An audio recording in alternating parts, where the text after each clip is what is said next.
Tshini bethuna yaske yangathi ndityelwe umthi ngulwandle. Ithini nalento?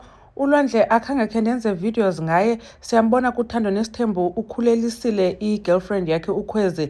Sababona bedibana noMacele kwacaba kwafuneka kwenziwe i-DNA. uKhwezi akabi nangxaki naloo nto leyo watsho uba ulwandle wemxelele. Saphinda sambona uKhwezi ekunye notata uMosamseleku eMzumbe. uKhwezi echaza uba ukhulelwe umntana oyikwekwe. Tata uMosamseleku ke siyambona kwi-episode ezawudlala namhlanje, u-episode 29 ka-season 9.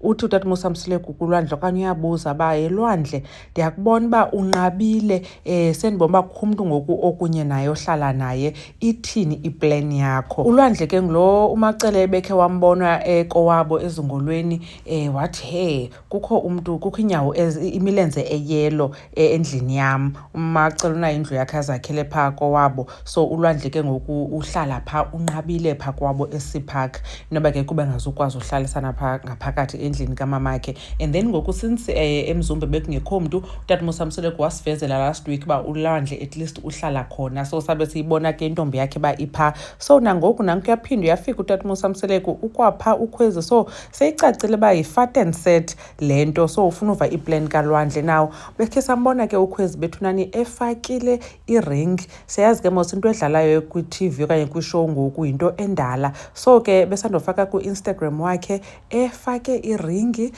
Qomba inoba u-engaged ke ngoku because utata uMosamseleku bethe balinde i-DNA yomntana bava uba ithini, and then emva koko kwawuyiwa kowabo. So siyayazi uba sewade wabeleka nobeleka, so inoba kuyiwe kowabo ke mhlawumbi kwahlawula umntwana wasele elotyolwa nolotyolwa naye because ubebonisa ke ngeringi ayifake phi eleft. Baba engaged betnani okanye ulotyoliwe, sithi congratulations kubo. Ulwandle ke asiyazi sawuva uba uthi ithini plan yakhe because wayebuziwe naphaa kwizingane zesithembu uba ithini plan yakhe, esithi ufuna imali. Utata ke buza uba ufuna ukwenza ntoni, ayide iphume okanye zange de iphume ke kulwandle. Into esasiyazi wayenza wayenceda ngothutha abantwana phaa kowabo, so andiyazi ke inoba kwenzeka njani ngoku since ebhizi ehlalisana nentombi yakhe uKhwezi kwaye ke benayo nomntana omncinci. Ugxikiwe ke uKhwezi kulaa episode ya-last week kaThando Nesithembu, kwathiwa yo uyaphapha yintoni?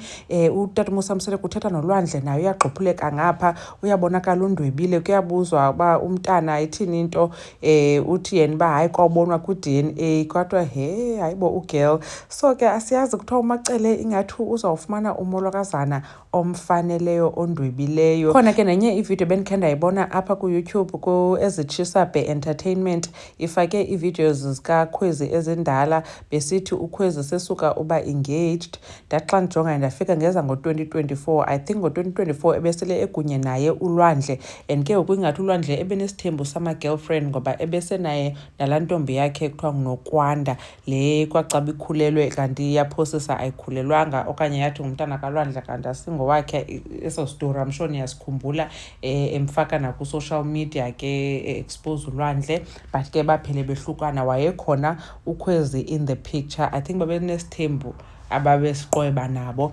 Anyways, khanitsho manicinga ntoni betnani ngale situation kalwandle? Bathi abantu hayi ulwandle ufumane ikavashe khongozela ngiyanetha shono kahle thana uyanibona kwividiyo elandelayo. Awusuka madoda yajuluka impandla.